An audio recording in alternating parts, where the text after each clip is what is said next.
Welcome to the Bevy Spot. Well, this time we're in the New Orleans, the N.O. baby, the Crescent City. Yes, a place special, near and dear to my heart. So we're gonna take y'all on this journey. We're gonna explore some of the amazing things that this city has to offer, the amazing food, the amazing people, and the amazing places. Let's go check this thing out. And I got a special story for you that happened at the great Tulane University. Yes, my alma mater, taking y'all with us. Let's go. Have some fun. Let's get to this thing. Let's go. Let's go. Ay, give me the chip. I need the championship. Wait, we got a dream. Next to the team. Yeah, we can handle it. Wait, soon as I go and I step in arenas, they call me the champ. They know what it is, know what I do, know who I am. Who don't understand? Yeah, that's overdue. My trophy say that's overdue. My ring said to be immortalized. Yeah, they know it's true. They couldn't walk a mile or even fit into my shoes. Still, I got a lot to prove, but for all that we've been through, this overdue. This the anthem. Pull up and you know the team is strong. This your anthem. All my underdogs. Everybody get your hands up. Sometimes it's hard, but we made it through. We were struggling for a minute, so that winning overdue. Yeah, they know it's true. Ay, give me the chip, I need the championship. Wait, we got a dream, next to the team, yeah, we can handle it. Wait, soon as I go and I step in arenas, they call me the champ.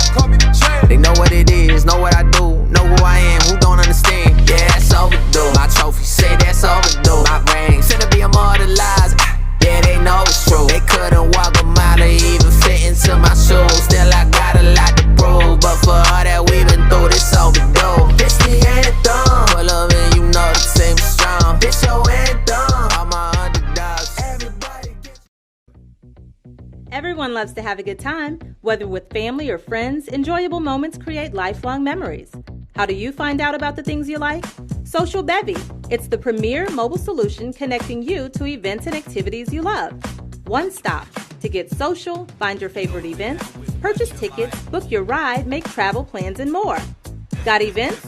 Socialbevy matches your events to an audience full of socialites looking for you.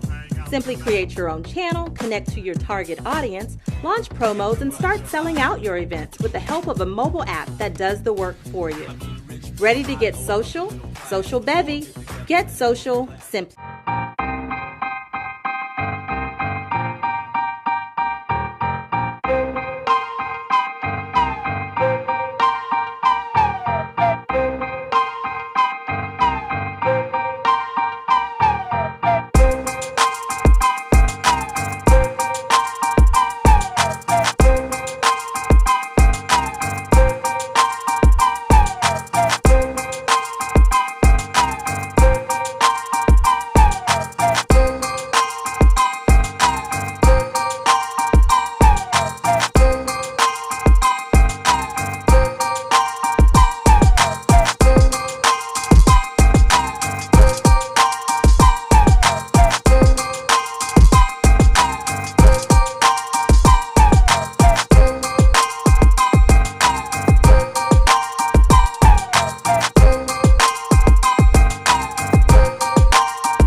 Give me the chip, I need the championship. Wait, we got a dream, next to the team, yeah, we can handle it. Wait, soon as I go and I step in arenas, they call me the champ. They know what it is, know what I do, know who I am. Who don't understand? Yeah, that's overdue. My trophy say that's overdue. My ring said to be immortalized. Yeah, they know it's true. They couldn't walk a mile or even fit into my shoes. Still, I got a lot to prove, but for all that we've been through this. Truly dominated each and every week, and he has shown us one of the very best in the nation every time out, despite what the PC has ever said. Anyone who caught a glimpse of Tulane that year knew just how special this team was week in and week out. The luster around this group still shines right on this campus 25 years later. It is great to see so many of you here tonight and together to celebrate you and all the people who made 1998 so special. We do come together to honor two members of the Tulane football family who we have lost in recent weeks. Two people who were instrumental in this team's construction and its success. And to do just that, I'd like to welcome to the stage, Jimmy Orr.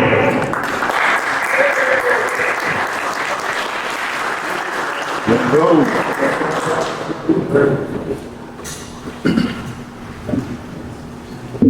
Hello, everybody. Guys, we're here today. We're blessed to be able to gather. We are obviously without two people that are really important to both of us, and that's Coach Steven, passed away this week, as well as Charles Caldwell, who died recently. I can't possibly do honor to the legacy of either of these men with everything I have to say, but I'll try a few words. They ask me to do it, and I'll do that. First of all, with Coach Stevens, we don't know why God puts people in our lives the way they do. Many years ago, 30 years ago or so, many of us were just kind of disparate places across the country. South Florida, and Baker, Louisiana, and in our case, St. James Parish. Guys, few and far between, everywhere around the globe. And, Coach Stevens decided, for one reason or another, to put us all together. And what came out of that was pretty magical. We didn't have a lot of success when he was the head coach yet. What he did was bring together a group of people who formed a family, formed a brotherhood that withstood the relatively hard coaching that Coach Bowden had in store for us. But that really hard coaching. But when Coach Bowden and his staff, we needed testing, we didn't have much success. And when he put us to that test, we stood up to it. We were able to handle that test. And the reason we were able to handle that test was because of that brotherhood. It was our unwillingness to let one another down. And, that came from Coach Stevens. Without him, this brotherhood would have never been formed. And so he went on to many great things. Coach Stevens was an innovator in football. NFL teams are now using some of the technology that he put together. He worked in the Manning Passing Academy. He did many great things beyond his career. But I know everyone, I think I speak for everyone in the room, we are most grateful for what he did in bringing us all together. He changed every one of our lives in a way that was meaningful and will never be forgotten and led to history. As far as Chuck,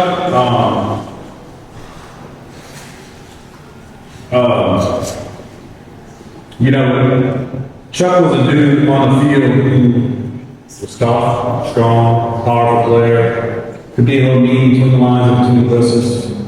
Awesome football player.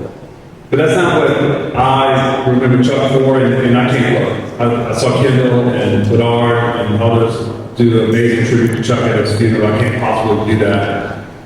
But what I saw in Chuck was a man. And when I try to judge him, look, what we do in this earth ain't about what we accomplish in terms of honors or how much money we make. We spend all of our time on hamster wheel, like just chasing these earthly things that don't matter. But when I saw Chuck, I saw peace and joy and love and kindness and goodness, faithfulness, generosity, self-control. I saw the fruits of the Holy Spirit in Chuck. And he was something to everyone in this room that was important. You knew if something happened and you needed help, Chuck would be there in a split second. Chuck was a child of God who lived and exemplified the Spirit living through him in everything he did. And at the end of the day, that's all that matters. So it's a sad moment because we lost him here, but we know where he is. And he's in a better place to shed the boundaries that our flesh creates. And so I want to make it a sad thing. I want to make it a celebration of our great friend and the legacy that he had and the impact he had on all of our lives. And I want to look forward to the moment that we get to see him again. So, with that, folks, I'll turn it over. It's time for the happy stuff, but thank you over here.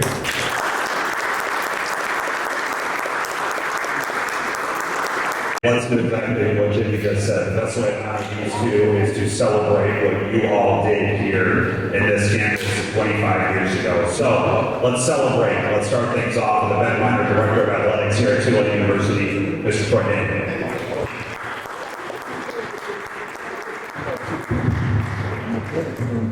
All right, Jimmy, that was awesome. So I'm going to tell you something. I'm going to start with two things. The coolest thing for me about this team, two of my best friends when I came to town, Gerald's back there, Jimmy. This is a great group of dudes. So there's a bunch of kids here, right? Raise your hand if you're somebody's son or not. So I'm not going to freak you out, but your dads were really, really good athletes. And at this place, at this school, we look back and let me give you an example. When Will and I got here in 2015, we used this team as the example for why it could happen again. It happened in '98, it can happen again. And people were, when we got here, people were, you can't do this, you can't do that. That's all we heard. But the '98 team is like the flagstone in the center of the football universe for this school. And this is what we have been trying to do since we got here, was not duplicate, not replicate, but impersonate what you did. And last year was a great example. And don't ever forget, and I've said this, and some of you heard me at some of the football kickoff functions, like nobody in this program today owns this program. You own it. We're building upon it, but you own it. You built it. It's ironic this year we're also honoring the 73 team on their 50th anniversary. And there ain't any question, the two greatest teams in the history of this school were 73 and 98, right? And now, as soon as I get in front of the team tomorrow, I'm going to tell them, 98 team had nothing on you guys. But the fact of the matter is, we're here because of you. Now, the other lesson we took was after 98, we didn't keep it going. We didn't. And there's a lot of reasons for it, and everybody can point fingers at whatever the case, but here's what happened. One, we kept the guy. And you know, Willie's the only coach that's ever coached a team to more than one bowl game in the school. It's crazy. This was 4. And he had a chance to go someplace. And I'll tell you a Matt Brown story. Matt Brown was here the year he went into the College Football Hall of Fame. And he sat up in my office and he said, you know, when I took this job, everybody told me, and quick Bob may agree with this. He told me, everybody said as soon as you can get out, you get out. Because it'll be the end of your career. And it's changed. And it changed in large part because of the lessons we learned from what you guys did. The goal was not just to do it, but now to sustain it. So we kept the coach. I'm going to talk about the other things we did. In keeping the coach, what do we need to do? How do we sustain this? It's more than the coach, it's more than the dues. Part of it's the infrastructure. So in a little bit, Greg goes to the locker room. We spent $8.5 million on a freaking locker room, guys. But it's a locker room that most NFL teams would aspire to. Brian Griffin was here a few weeks ago and said, this is better than anything I've ever been in. And we redone the weight room, we did some common areas out there, we redid the sports medicine center, but and next week we're going to announce a $10 million gift. Second biggest gift in athletics history. The first one was name the stadium. But this was as a result of what happened last year. And I will tell you by the end of the year, we'll announce 3 more $10 million gifts. Because not only is this stuff getting done, we're building a bubble in the middle of campus on Brown Field, that turf field right by the old garage, right across from Riley. We're waiting on the city permits, but we're already committed. We're putting it in an 80-yard indoor practice hall. So we get out of the heat a little bit, right? And get out of this weather's stupid. I mean, I'm gonna lie, I've never seen anything like it. But we can get out of it when we need to get out of it. And then the next piece, once that bubble gets done, on the backfield here, that 50-yard practice turf, it's not worth a whole heck of a lot. There'll be a building that'll be 1, 2, and then 3 stories. It sits on top of that entire field. And it's about $15 million a floor. But the first floor, I don't know what's going to be on the first floor, the second floor, third floor, but here's what's in it. We're going to have, this weight room was a great addition. The modification and making it look good. But there will be a strength room that's 2 stories high, and it's about 13,000 square foot. And we put the entire doggone team in there once. Strength rooms, and if you haven't noticed, the greatest improvement in the program since way down here was hiring Kurt Hester as our strength coach. Because our dudes are stronger and longer than anybody can play right now. I won't miss all that.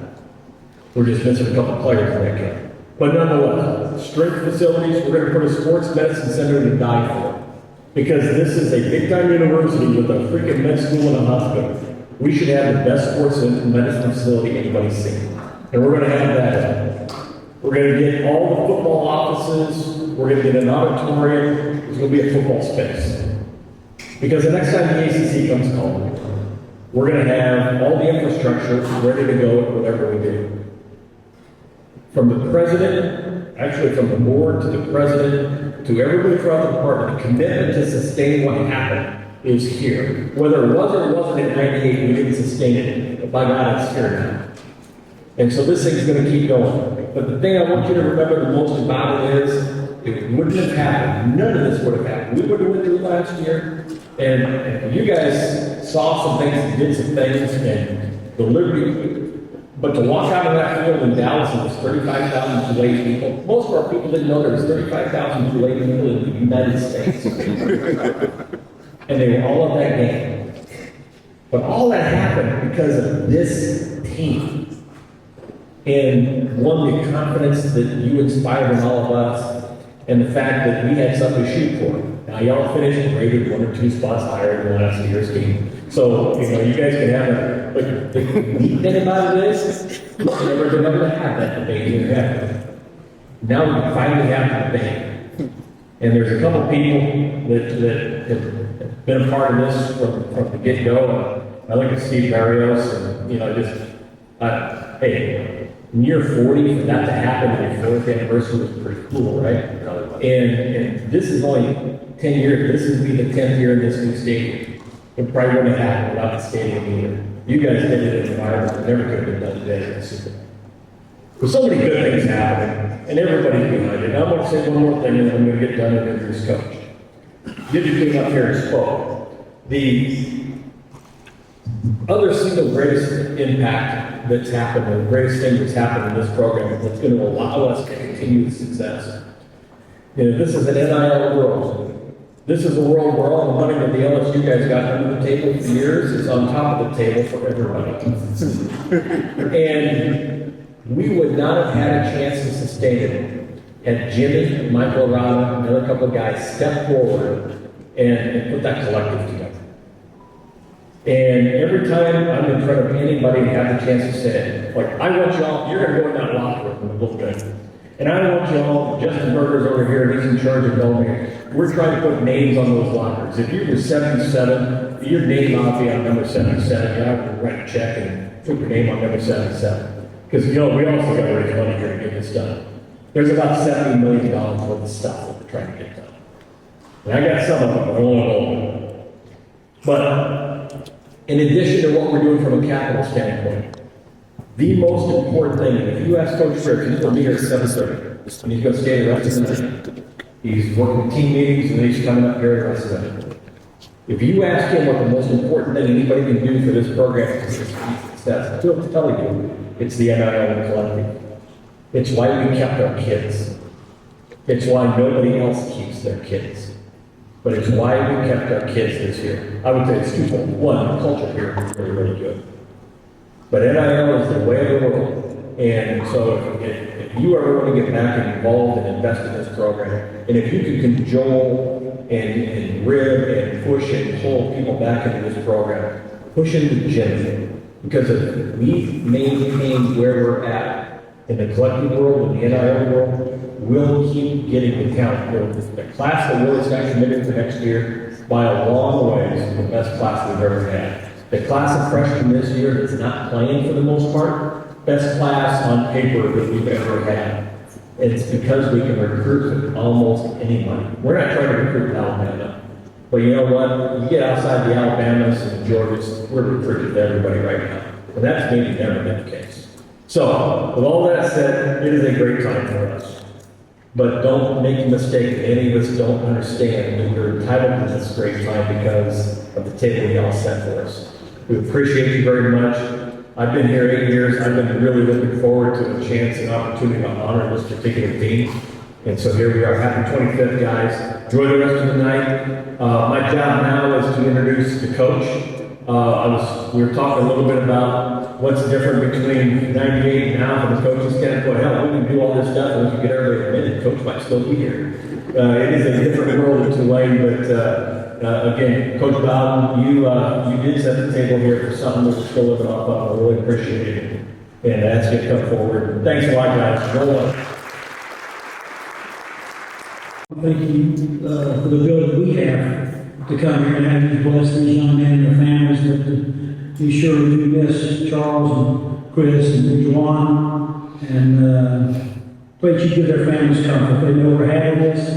They know they would like to be here, but again, just an opportunity to be around. Please be with their families.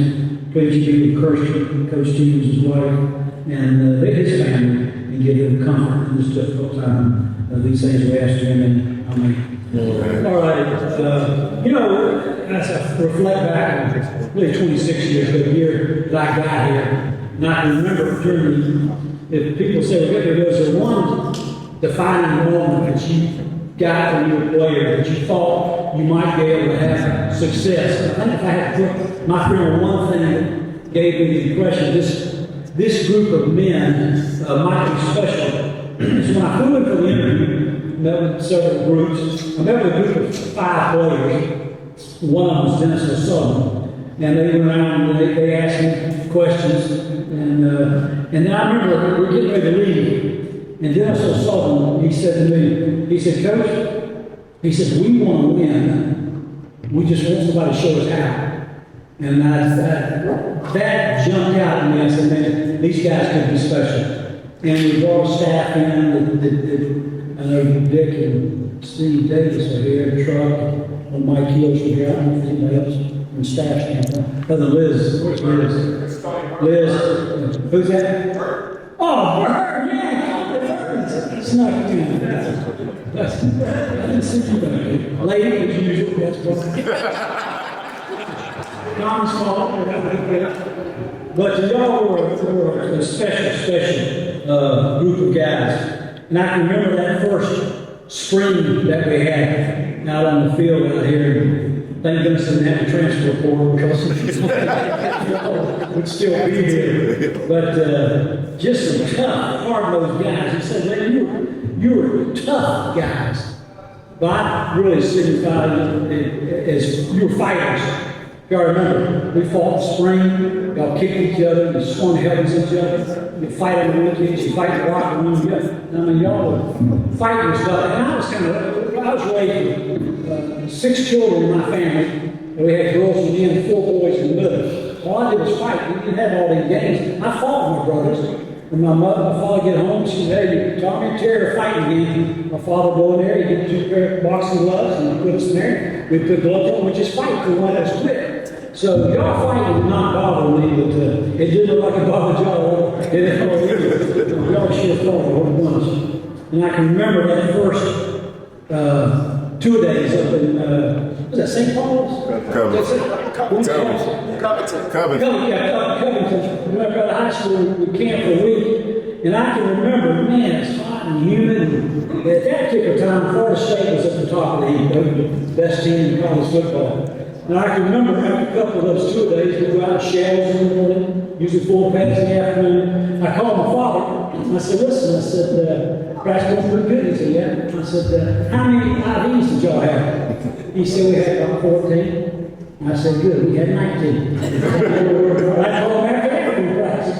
I said, 4 pads. I said, the heat and humidity over Tallahassee is bad as it is here. How many IVs y'all have this afternoon? He said, we had about 18. And I said, we had 24.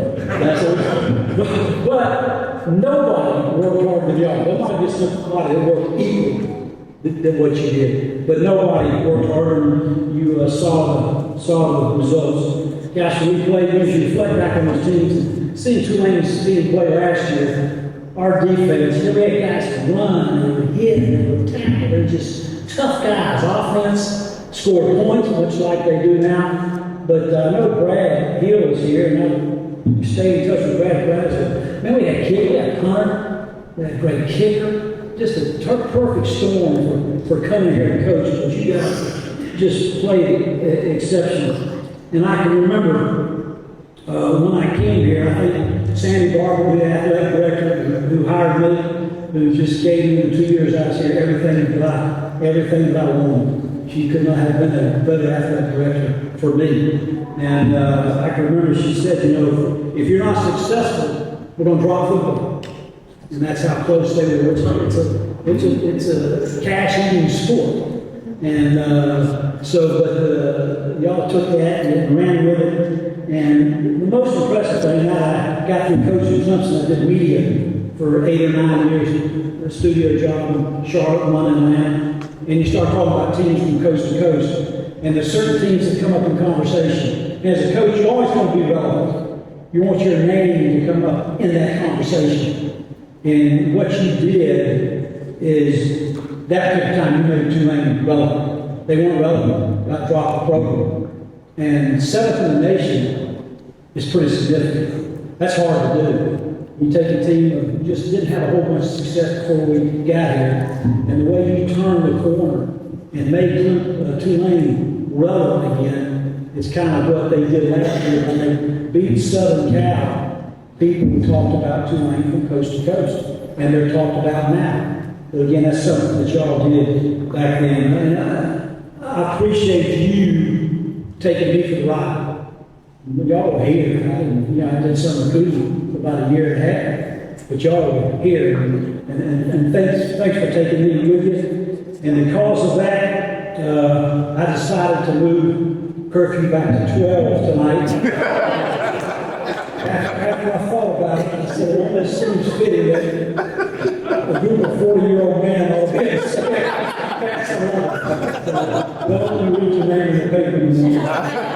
Thanks for coming. Ay, give me the chip, I need the championship. Wait, we got a dream, next to the team, yeah, we can handle it. Wait, soon as I go and I step in arenas, they call me. He climbed the hill yard, flies to the Alabama crowd with a 95-yard run. Really? Second play from scrimmage. You could have heard him in Birmingham, Legion Field. Bro, but for all that we've been through, this overdue. This the anthem. Pull up and you know the team is strong. This your anthem. All my underdogs. Everybody get your hands up. Times was hard, but we made it through. We were struggling for a minute, so that winning overdue. Ay, give me the chip, I need the championship. Wait, we got a dream, next to the team, yeah, we can handle it. Wait, soon as I go and I step in arenas, they call me the champ. They know what it is, know what I do, know who I am, who don't understand. Yeah, that's overdue. My trophy say that's overdue. My ring, said to be immortalized. Yeah, they know it's true. They couldn't walk a mile or even fit into my shoes. Still, I got a lot to prove, but for all that we've been through, this overdue. This the anthem. Pull up and you know the team is strong. This your anthem. All my underdogs. Everybody get your hands up. Times was hard, but we made it through. We were struggling for a minute, so that winning overdue. Yeah, they know it's true. Ay, give me the chip, I need the championship. Wait, we got a dream, next to the team, yeah, we can handle it.